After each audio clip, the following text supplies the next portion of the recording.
اعوذ باللہ من الشیطان الرجیم بسم اللہ الرحمن الرحیم۔ کتاب بخاری شریف وراثت کے مسائل کا بیان، حدیث نمبر 926۔ حضرت عبداللہ بن عباس رضی اللہ عنہما نے کہا کہ نبی کریم صلی اللہ علیہ وسلم نے فرمایا، مقررہ حصے والوں کو ان کا حصہ دے دو، اور جو باقی بچے وہ قریب کے رشتہ داروں میں سے جو مرد ہو اسے دے دیا جائے۔ وضاحت: مقررہ حصے والوں سے مراد میت کے وہ رشتہ دار ہیں جن کا حصہ اللہ تعالیٰ نے قرآن مجید میں خود مقرر فرمایا ہے۔ مثلا اگر صرف ایک بیٹی ہو تو اسے پورے مال کا آدھا حصہ ملے گا۔ اگر دو یا اس سے زائد ہوں تو انہیں 2/3 ملے گا۔ ایک یا ایک سے زائد بیویاں ہوں تو انہیں اگر اولاد نہیں ہے تو 1/4 حصہ ملے گا۔ اگر اولاد ہوں تو 8واں حصہ ملے گا۔ اور اسی طرح مرد کو اگر اولاد نہیں ہے تو بیوی کے مال میں سے آدھا ملے گا، اور اگر اولاد ہو تو 1/4 حصہ ملے گا۔ ماں کو 6واں حصہ ملے گا، اور باپ کو بھی 6واں حصہ ملے گا، وغیرہ۔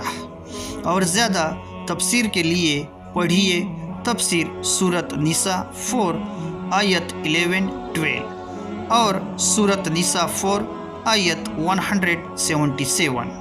حدیث نمبر 927۔ حضرت عبداللہ بن مسعود رضی اللہ عنہ نے کہا کہ میں وہی حکم دوں گا جو نبی پاک صلی اللہ علیہ وسلم نے دیا تھا، یعنی بیٹی کے لیے آدھا اور پوتی کے لیے 6واں حصہ۔ یہ 2/3 ہو گیا، باقی 1/3 بہن کے لیے ہیں۔ وضاحت: میت مرنے والے کی کل جائیداد کو 6 حصوں میں تقسیم کر دیا جائے۔ آدھا یعنی 3 حصے بیٹی کے لیے، 6واں یعنی 1 حصہ پوتی کے لیے۔ یہ دونوں مل کر 2/3 2/3 ہو جاتا ہے۔ باقی 1/3 1/3 بہن کے لیے ہوں گے اگر باقی وارث نہ ہو تو۔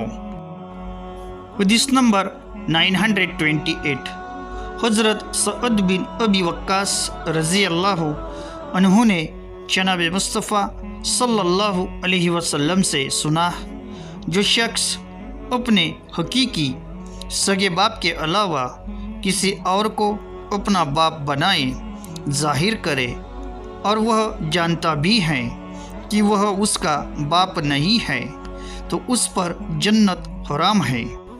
ایسے ہی منتخب حدیث سے جاننے کے لیے ہمارے اس چینل کو سبسکرائب کرے، لائک کرے، کمنٹ کرے اور زیادہ سے زیادہ شیئر کرے۔ آپ کا موٹیویشن ہمارے لیے بہت ضروری ہے۔ اللہ تعالیٰ دین اور حدیث سمجھنے کی نیک توفیق دے۔ قرآن، حدیث اور بچوں کو دین سکھلانا ماں باپ کا فرض ہے۔